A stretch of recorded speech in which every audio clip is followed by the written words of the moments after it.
What CBT does is it gives the past little control. It gives the Hmm. future little control. It gives the now a lot of control. Good afternoon, Judy in Naples, Florida. Yep. Is it smoking hot Good down there? afternoon, Dr. Suzanne Simpson. So nice of you to have me. Thank you. I was actually really looking forward to this interview because I love learning about everything psychological. I'm a teacher, but I'm kind of a wannabe psychologist. And when I saw your work online, that's why I reached out to you to chat about cognitive behavior therapy for lay people. It's kind of like CBT for dummies a bit. I want to first, CBT made easy. and CBT Made Easy is your book, but you've written 11 books. Yes.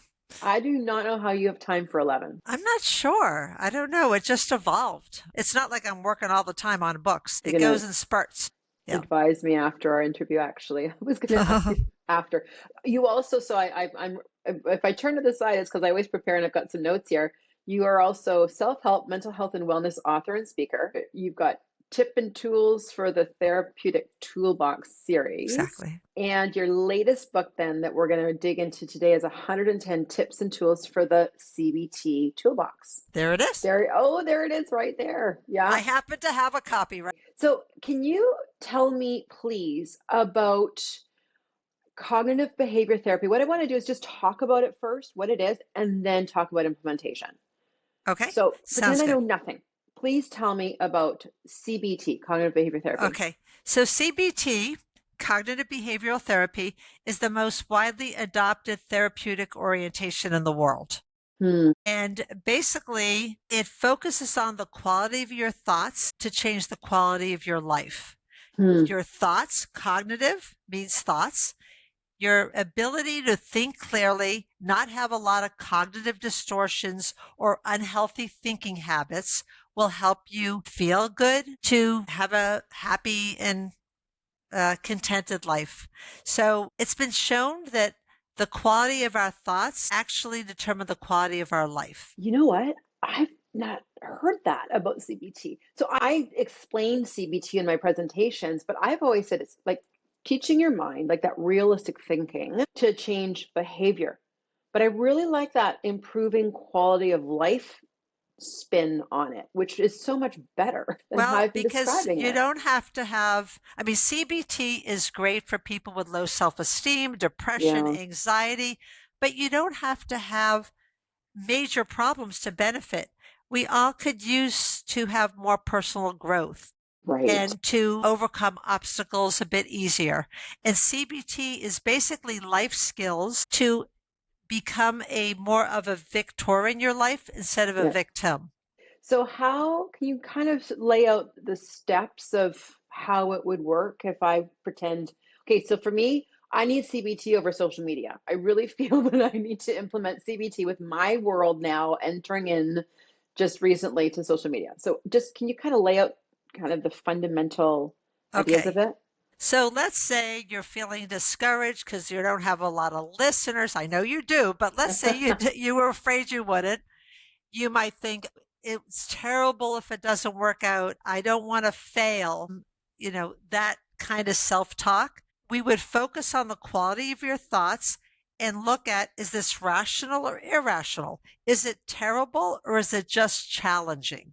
Hmm. So a lot of times with people are thinking with a lot of cognitive distortions or unhealthy thinking, they think in all or nothing ways, such as, I'll never get it together, or he was the only one for me, I'll never Hmm. love again. This never, always, these types of ways of thinking is immobilizing. Right. And how can you be happy if you think in such extreme ways where you're a victim and you don't have any control? CBT gives you the control over your life Hmm. and it gives control over your thoughts. So let's take one by one. I'll never get it together is all or nothing thinking. What's a more rational, factual way of saying it? I'm afraid I won't be as successful as I want to be. One is factual, one is just all over the place. I'll never get it together. That's fortune telling. That's another type of cognitive distortion. If you call yourself, I shouldn't have said that, I'm such an idiot. Shoulding is another cognitive distortion where you have shoulds and judgmental expectations of Mm, yourself that we're not talking about, being nice to people, whatever. We're talking about, oh, I shouldn't have said that. Labeling is, oh, I'm such an idiot. That's another cognitive distortion. So what CBT does is it helps you identify cognitive distortions and helps you dissect it and restructure and reframe in a very different way that's more mm, factual and healthy. right. I want to get into more of that after. I'm actually curious to know about what we know research wise of its effectiveness. Like you said, it's the most widely used. I'm sure there's a Ex- ton of research. Extremely effective, unbelievably effective, because when people take control of their mental health and they learn life skills of how to overcome adversity, of how to restructure their thoughts, of how to communicate effectively, it's not just about thinking, it's how you behave. Cognitive Hmm. behavioral therapy Right. gives you a lot of tips on things that are not just in your thoughts, but actually how to handle yourself. It's unbelievably effective. I Right. have been a therapist. I'm retired now, but for over 40 years. And those type of techniques has helped just watching firsthand unbelievable progress in people because they never knew this stuff. It's like Right. basic life skills, but they didn't know it. They hadn't learned it. And it was like the light bulbs were going off all the time in my office because wow, I can really change the way I feel by helping me change the way I think. And of course, then that changes behavior. Right. You know what's I think so powerful of what you're saying is that when we acknowledge, like recognize and acknowledge, I could be living better in this way, I could be living more abundantly, then there's so much to do about that, right? Like you can kind of hit it head on and really, really be intentional then of changing how you are living. Right. Or improving it. Maybe you don't want Yeah, to change, sure. but enhancing it. Yeah, Yeah, yeah. absolutely. What CBT does is it gives the past little control. It gives Hmm, the future little control. It gives the now a lot of control. And good. you orchestrating your life now, today is the day that you can make whatever changes you want. Because so many times people get stuck redoing the past, expecting that it's Hmm, going to have a different outcome. And they get so bogged down. It's like a backpack, taking a backpack around with you of past regrets and baggage. What CBT does is helps you live in the now and hmm. deal with skills now. Doesn't mean we ignore it, we learn from it, but we move forward. So that's really connected with mindfulness then too, right? Because Abs- mindfulness is I am in this moment right now and being present in that. So then is it also entering now my brain of what I'm thinking and challenging my thoughts? exactly. Being Yeah, present focused rather than have that. I like metaphors. I liken it to smudgy glasses. We can't really see what's sure. in front of us if our glasses are smudgy. Hmm. CBT helps you clean those glasses so you can see more clearly. There's actually, I have 11 chapters in the book, and one of the chapters is on mindfulness Hmm. because mindfulness is a very important part of CBT. Maybe not traditionally like 30 years ago, but in the new CBT, the newer, last 10, 20 years, mindfulness is a very important component of that. I would think you absolutely need to be mindful to even recognize what's happening with your thinking patterns in the moment to then be able to stop and challenge that and think differently. You have to be in tune with Absolutely. yourself, right? If you're Absolutely. recognizing what you're thinking. Yes. But before we talk about implementation, and I feel like I'm going to be the person on your couch because we're going to talk about implementing maybe with social media challenges. But I actually want to first, before we move there, neuroplasticity. I think it's so like the changing the neural patterns and changing neural pathways. Like, can you speak Well, about that in relation to I changing? am not an expert in neuroplasticity, so I don't like to speak about anything that I'm not as familiar with. But all I know is that neuroplasticity has been used a lot for trauma and to change like the pathways in the neurons of people. And I focus on post traumatic stress and trauma going to post-traumatic growth. And I focus on how you can use the trauma that has happened in a way that you are empowering yourself in kind, then it changes your pathways. But I am certainly not an expert on neuroplasticity. I know what it is, but Yeah. that would not be something I would feel comfortable saying much more about. I'm not an expert either, but what I researched it a lot for my thesis. So one of the things I was just talking But about then, this at a then you are an presentation. expert if you No, I'm really research it not. a lot. But what I know, no, no, no, but what I know is we know that neural pathways can change. It is a malleable brain. It is a plastic brain. Up until the like 50s to 60s, you were like this forever and you couldn't change. I was talking about neuroplasticity in terms of us as teachers changing our behavior. So getting angry. You can't get angry as a teacher, but that's a learning process. And I was referring to it in terms of we know you can form new neural pathways that I can respond in the moment without anger and calmly and more appropriately and stay as cool as a cucumber. But that is a lot of practice Well, it's with learning the new skills. changing. It's, yeah, yeah. We all like have, I call it the first language. We all have a first language of the way we grew up, emotional, psychological language. Mm-hmm. And then as we grow, we learn different languages. And as you Right. learn different languages, you start thinking in French or German or whatever. And Mm-hmm. so I think that as long as you have a growth mindset instead of a fixed mindset, a growth mindset is more focused on what you learn and overcoming setbacks, even making mistakes and growing from that. A fixed mindset is focused on what you did or what you didn't do, Mm-hmm. successes or failures, and they make you anchored in the past. So Mm-hmm. I liken all what you're saying to having a growth mindset, no matter how Yeah. old you are.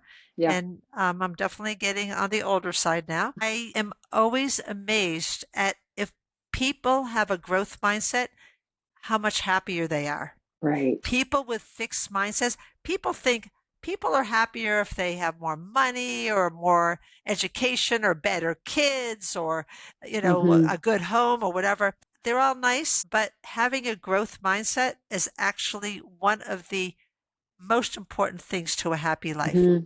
And I actually have a demonstration if you want to do it. Sure. Okay. Okay.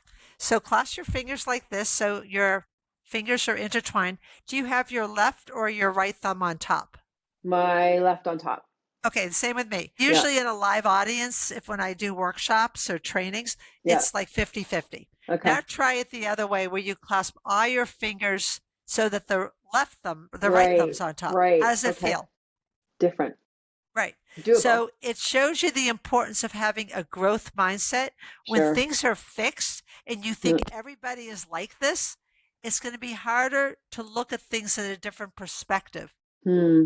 That's why I would always use this as a image with my clients that Mm-hmm. it's important to be flexible in your Yeah. thinking so that you can change. You know what I like about a growth mindset is it allows you to be imperfect. It allows me to make mistakes and have grace and freedom with myself because we have to Absolutely. go through that to grow. Right. Absolutely. As a teacher, oh my gosh, the mistakes I made early on, horrific. Like I don't like to tell people because I'm so embarrassed about them. And angry parents and yet all of that, I was yelled at once for an hour by parents because I wouldn't take their son on a field trip. And I went through that and it was pivotal for me in how I would work with parents and not be bullied and pushed around and make the best decisions because they're the best decisions.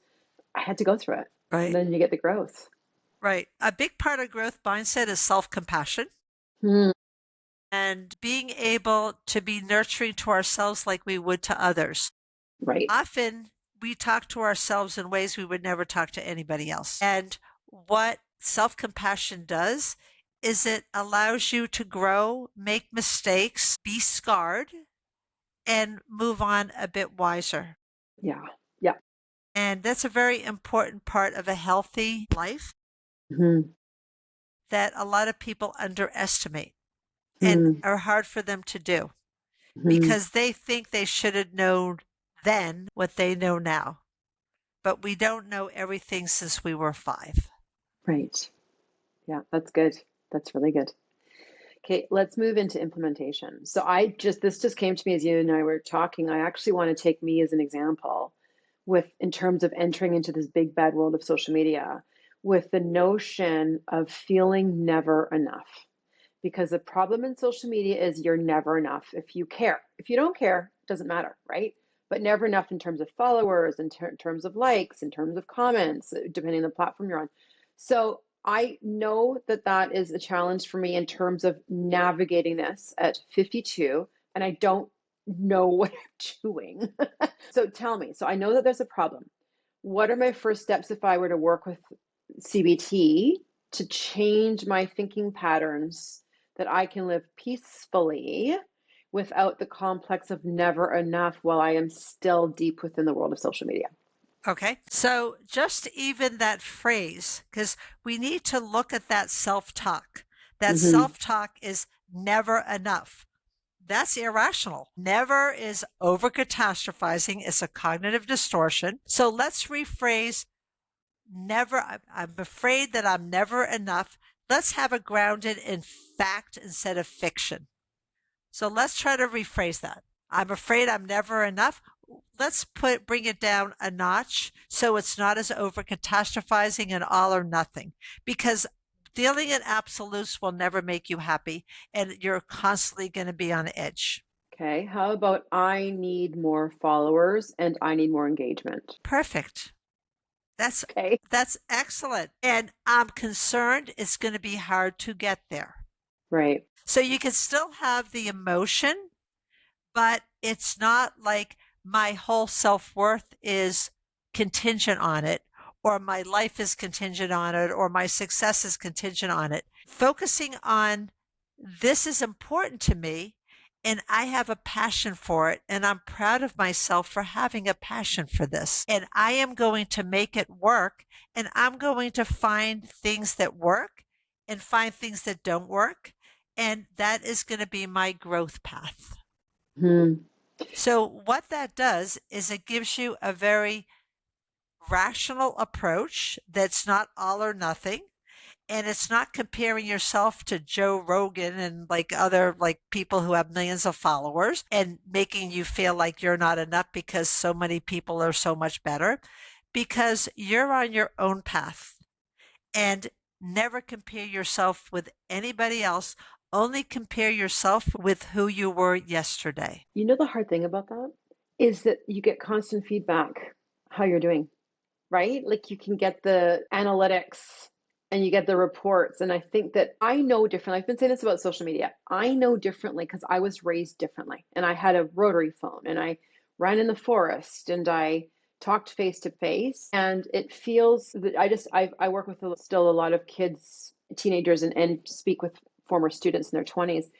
It's what they know. And so to even change that frame of reference, I wonder, is challenging if you have nothing else to go back to. Well, I think that, when I used to do speaking for my publisher, when I did continuing ed speaking, I felt like, this is many years ago.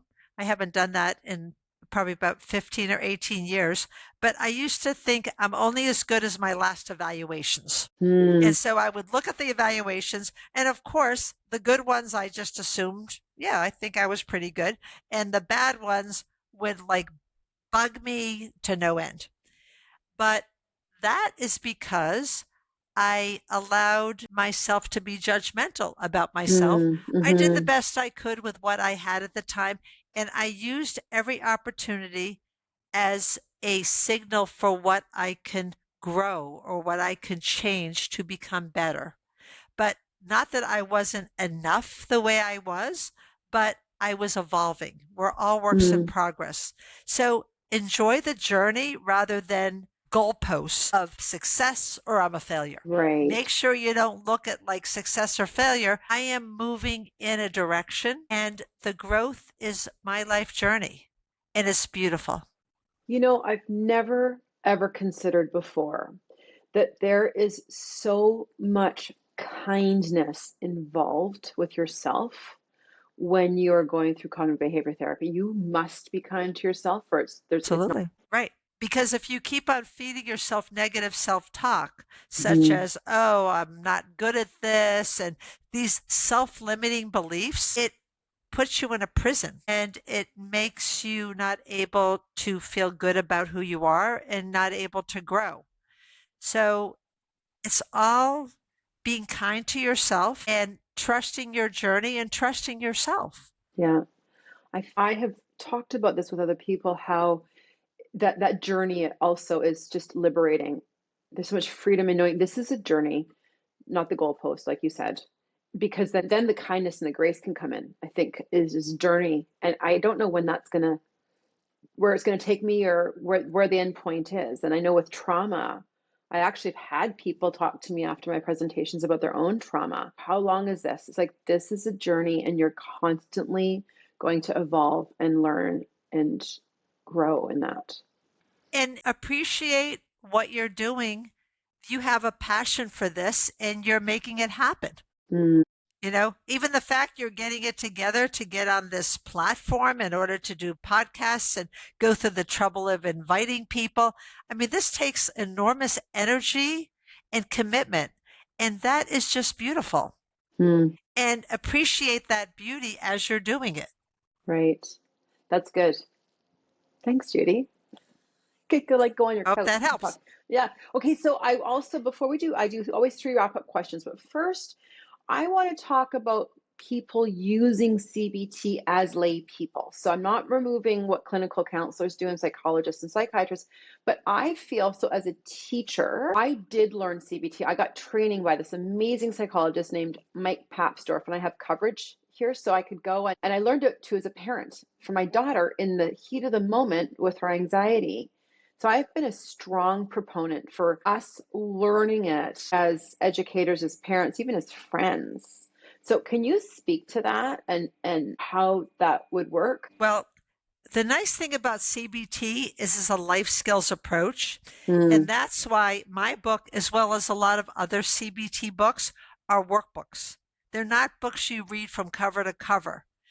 Like my book, and I'm not just putting a plug in for my book. There's a lot of great CBT books out there, but I'm just giving you an example. It's like, I have 11 different topics such as anxiety, depression, mindfulness, whatever. And I have different tips within them where people can actually learn life skills. So the nice thing about CBT is that you can go through this therapeutic orientation without going to a therapist. I'm mm-hmm, not saying you shouldn't go to a therapist. That always helps. But a lot of work that you would do with a therapist, you can learn from these workbooks like mine and like so many others, because most CBT books are basically workbooks, because it's all founded on the idea that you need to learn different skills and unlearn things that are not healthy ways of handling situations or mm-hmm, thinking. So, for example, let's say someone walks by you. I'm going to teach you the psychological ABCs right now. I call them the psychological ABCs. A is an act or an event. Someone walks by you that you feel like is a friend, doesn't say anything. The C is the consequence, which is your behavior. Maybe you're going to give them a cold shoulder. And your feelings, which are, what a snob, mm-hmm, or feeling really bad, I should say, feeling really bad. What is the B in the middle that is going to determine if you feel bad or you give someone the cold shoulder? I actually gave it away. the behavior. The B in the middle is Yeah. belief. Oh, belief. Okay. He's such a snob. He thinks he's too good for me. That's going to make you angry. If you say, oh, how curious, he didn't even notice me, you would be amused. Mm, If you felt insecure, you might think, I bet maybe he doesn't like me anymore. So your reaction, your feeling, and then whether you're going to avoid him or you're going to be angry or going to give him the cold shoulder or you're going to eat a box of Oreos because you're so frustrated that no one likes you, mm-hmm, is because of the beliefs that you tell yourself. You interpret that situation. mm-hmm, A lot of people go from A to C and they say things like, he made me so mad. Well, guess what? We're not talking about abuse here. We're not talking about criminal behavior. No one can make you mad. You are mad when someone says something, but you are the gatekeeper. Right. So if you say, oh, he stresses me out or she annoys me, it's irrational thinking. No one can actually change the neurons in your brain to be annoyed or angry. There's that B in the middle, which is your belief. I am angry when he when he labels me as lazy, let's say, factual. So that would be an ABC. That would be something practical that if you're having a tough relationship or a tough situation, you can kind of analyze it. Right. Analyze the situation, your reaction, and then what's the belief that's causing that reaction if it's problematic. Right. Then there's the D, which ABC. D is disputing the irrational belief. Who really cares if he, doesn't think that I'm worthy of saying hi to? I'm just as important as he is. And the E is the effect of disputing.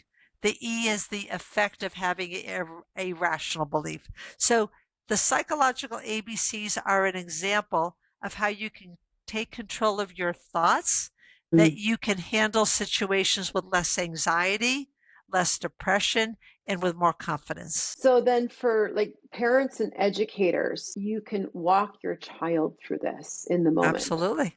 Yeah. Yeah, I did that teaching. I would have kids where they might not go see their psychologist in 2 weeks and actually in the moment say, okay, so, take a thought and work with it. One of the things I often would refer to as let's talk this through. What's the worst thing that's going to actually happen here? You're terrified you're going to fail a test. What's the worst thing? I'm going to get a bad grade. Okay. And then what? Well, my parents are going to be mad. Okay. So you'll be okay. And processing that. So that's a very good way. That's a CBT technique. Yeah. What's the worst thing that can happen? Yeah. Right. And walk through it. Walk through it. I once had this student who would rage. He raged because his computer wasn't working. And we just took it. So what happened? Well, my computer, it turned off. And then what happened? Well, then I had to turn it on. And then I had to wait. Well, how long do you wait? 30 seconds. And then, okay, so then you reacted like you did. Was it worth it for the 30 seconds? No. And it just kind of forces that really challenging then behavior based on something that, when you're younger, it might be a bigger deal. Well, I think that a lot of times people have expectations that life should go a certain way. Yes. And the shoulds really can paralyze us because shoulds are expectations and judgmental thinking. And what CBT does is help you not be judgmental, but more accepting and factual. Right. Doesn't mean you don't have wishes or wants, but the expectations, like when people don't act the way you expect them to, you could be either aggressive with them because you tell them what they should have said, which would also be aggressive, or you can be assertive with them and say, I know you must be disappointed. Right. And disappointment can, is a fact of life, but it doesn't have to merge into anger and getting all bent out of shape. That's when your thoughts get out of control. Right. And then your emotions get out of control. And then your behavior might get out of control. Yeah. No, that's good. Let's do our 3 wrap-up questions because I want to take us kind of back to the start of the fundamental idea of cognitive behavior therapy. So here's my first question. What's the one thing, you've given me a lot of ideas of CBT and of components about it, but of everything you said, what is the one thing that you wish everybody would grasp and implement within their own cognitive behavior therapy and their own thinking? I think that self-compassion rules. The more self-compassionate we can be, and the more empathetic and compassionate we can be to other people, we're going to suspend a lot of judgmentalness, and we're going to suspend the shoulds and the all or nothing thinking, and we're going to be more loving, kind, and accepting. Good. Here's number 2. What's the one thing that you would have parents, educators, friends, people, loved ones of people that are struggling with their thoughts? The one thing then that those other people in the support systems know when they're speaking with that person? I think that it's important to be encouraging that no matter where you are, you can move forward. And we all start from some place. And sometimes it seems daunting when you want to get from here to there, when you have, X amount of listeners, but you want to have 100,000. You end up thinking that, oh, it's going to take forever and it's really hard. Just put one foot in front of the other and keep on moving forward with what you learned and be kind to yourself in your journey. And this is all not a destination, but a growth experience. And it's beautiful. Yeah, that is beautiful. There's just so much freedom in that. Maybe it's part of us offering that freedom to the people that we love Yeah, that are struggling. absolutely. Acceptance. Yeah, Acceptance yeah, without the judgment and the yeah, shoulds. yeah. If that's the one thing I could change in education, it's that. Just that we look at our kids, our students, and just see the best in them and know that they're on a journey and allow for the mistakes and the errors because we know that is how we grow. We need those times of dysregulation to learn emotional regulation. That's a very good point. I know. I agree with you. Here's my last question is how does cognitive behavior therapy transform us the most? Like what's the transformation, the largest transformation of CBT? Well, I keep on thinking of this little phrase that I use. What doesn't make us weaker will make us deeper. Hmm. And as we are more self-empowering and as we learn skills that we can be grounded in reason and in health, we are self-empowering and we become deeper, more empathetic, and I think more and more beautiful.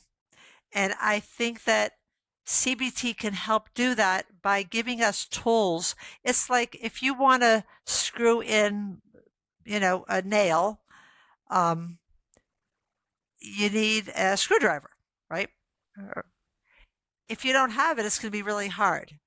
CBT gives so many different tools, such as eliminating cognitive distortions, cognitive restructuring, developing mindfulness. There's a lot of different topics. It gives you the tools because we're not born with them. And a lot of times we're not taught them because we are raised by well meaning people who don't know them themselves. And sometimes when we're with classmates and we're with peers, they don't use the healthiest mindsets either. So it helps to self empower so you get deeper instead of weaker. That is what I feel too. We all need more than ever in this day and age is self-empowerment. I see so many people feeling that they aren't empowered. I see teachers feeling not empowered, parents, and this just what's happening Absolutely. with the climate of the world, right? Not just climate change, but politics, and so that having self-empowerment is so huge. Absolutely. Yeah. Judy Belmont in Naples, Florida. I was so happy to connect with you and so grateful for this discussion. Well, it's great connecting with you. I really appreciate your interest. Thank you for your time. Thank you.